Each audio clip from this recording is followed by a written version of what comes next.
はい、皆さんこんにちは。日本語レオです。今回お話ししていくのはハロウィン、このテーマについてお話ししていきたいなというふうに思います。はい、今日はポッドキャストスタイルということで耳で聞いて、そしてテキスト、文章をしっかり読める、こういうふうな、放送をしていきたいなと思います。普段はね、顔を出してお話しさせていただいていますが、今日はこのようなスタイルで放送していきます。はい。日本は今、僕が今撮っているのは10月29日火曜日ということで、え明日、明後日ですね。明後日の31日がハロウィンの、本番の日になるわけですけども、皆さんの国ではハロウィンやったりとかしますか？ハロウィンならではのイベントが開催されたりとか、結構ね、ハロウィンにちなんだ、食べ物だったりとか、イベントっていうのがたくさんあるわけですけども、今回はその中でもね、ハロウィンということに焦点を置いてお話ししていきたいなというふうに思います。はい。このポッドキャストを聞くことによって、日本語を学びながら、日本のハロウィンの文化について学ぶことができると思いますので、ぜひ最後まで聞いてくれると嬉しいです。ということでやっていきましょうか。そしてね、最近、これ宣伝なんですけど、パトレオンっていうサービスを始めました。このポッドキャストで出てきた、単語リストだったりとか、ちゃんと理解できたかどうかっていうことを確認するためのクイズなども載ってます。会員さん限定のディスコードなども用意してますので、もしね、日本語の質問、もっとたくさん聞きたかったりとか、日本の文化とかね、何でもいいので、ぜひね、コメントしたいな、プライベートでコメントしたいなっていう方は、ぜひこちらも見ていただけると嬉しいです。ぜひ見てみてください。ということでね、今日はハロウィンなんですけど、ハロウィンってどんなイメージですか？そしてハロウィンの時期は、何しますか？うん、そして何食べたりとかしますか？うん。ハロウィンって、別にね、日本発祥じゃなくって、これ調べたんですけど、アイルランドが発祥みたいですね。あんまりアイルランドっていうイメージはなかったんですけど、なんか、アメリカって感じだったのかな。うん。皆さんの国ではどういう、過ごし方をしますか？はい。今日はその中でも、日本でね、どういう風に過ごすのかってことなんですけど、僕がハロウィンという言葉を聞いた時に、パッて思い浮かぶのっていうのは、多分皆さんも同じかもしれません。渋谷のハロウィンです。はい。渋谷のハロウィンね、今年もやらないみたいなんですけど、はい。2009年からね、ぼちぼちハロウィンイベントっていうのが実際にね、渋谷で起こるようになって、すごくなんか人で賑わうというか、僕は参加したことなかったりするので、あんまりね、詳しくはないんですけど、すごくコスプレをしてね、渋谷のスクランブル交差点ですよ。スクランブルの交差点。そこで、たくさんの人がね、実際にコスプレをして、遊ぶみたいなっていうのが、実際あったりとかするわけですが、そう、今年はやらないみたいですね。そう、だから、去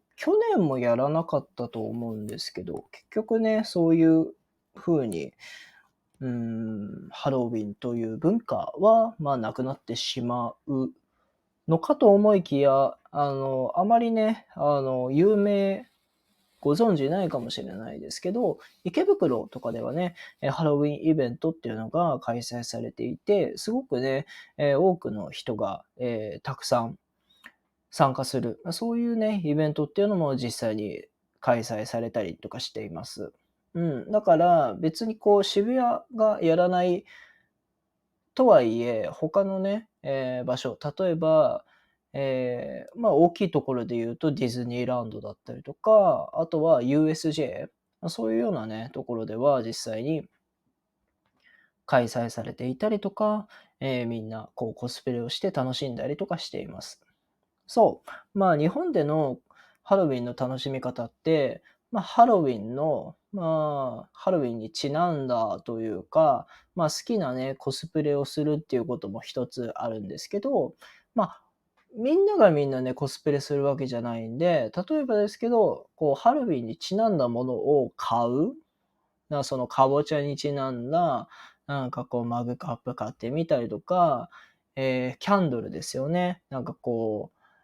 すごくこうロマンチックみたいなね、そういうようなキャンドル買ってみたりとか、あとは、なんかかぼちゃにね、ちなんだこう食べ物ですよね。かぼちゃスープとか、なんかそういうのをね、結構食べてる人多いのかな、楽しんでる人多いのかなっていうイメージです。かくいう僕は、そういう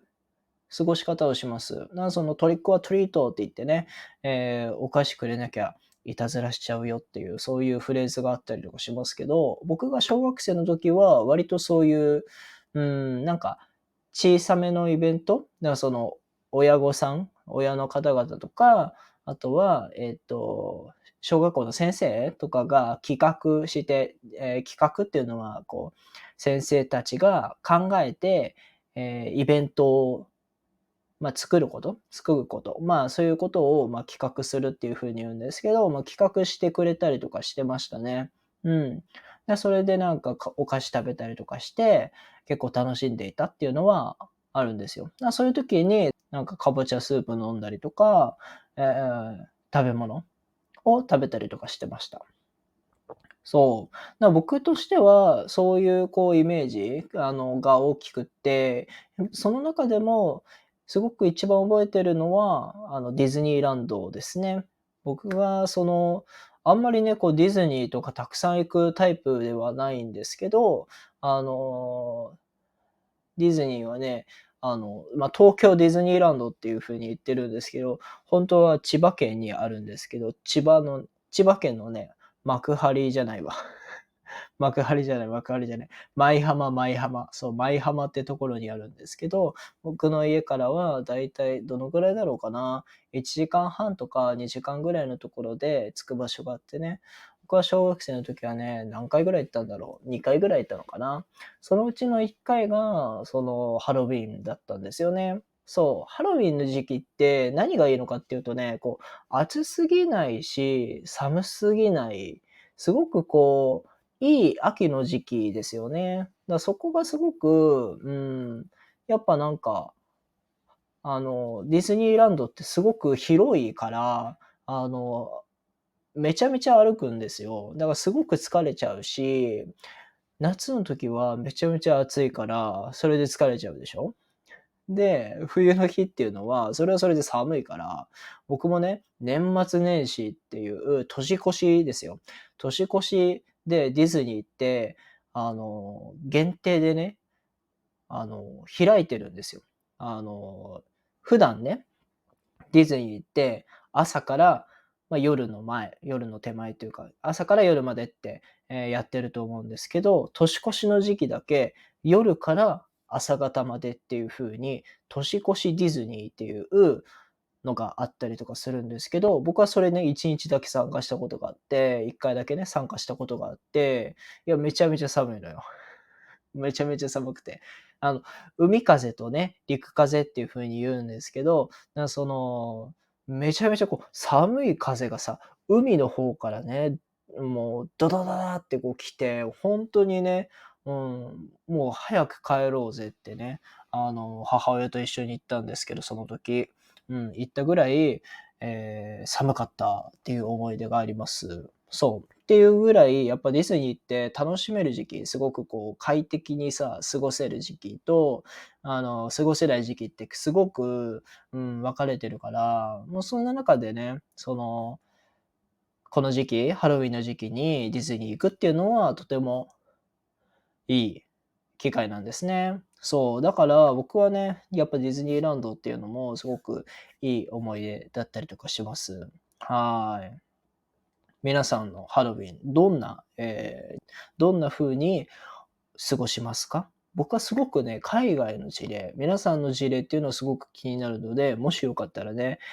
教えていただけると嬉しいです。というわけで、今回はハロウィンについて、日本のハロウィンだったりとか、そういうハロウィンの過ごし方についてお話しさせていただきました。はい。今日は、ポッドキャストスタイルでね、話させてもらったんですけど、いや、ちょっとね、いや、申し訳ないです。2週間ぶりぐらいの投稿になってしまいました。最近はバタバタしていました。でバタバタっていうのは、忙しいという、意味なんですけど、なんか、先週は神戸行ったりとかしてね、いろいろ仕事の関係でね、行ったりとかしてたんですけど、はい。まだまだね、やっぱその自分なりの皆さんは日本語をね、勉強しているっていうことですので、はい、皆さんにとって、伝えやすい、皆さんが勉強しやすく、より日本語を楽しく勉強していただけるように、これからもね、発信していきたいなというふうに思いますので、ぜひこれからもよろしくお願いいたします。はい。ぜひね、ハロウィン楽しみましょう。ということで、ありがとうございます。バイバーイ。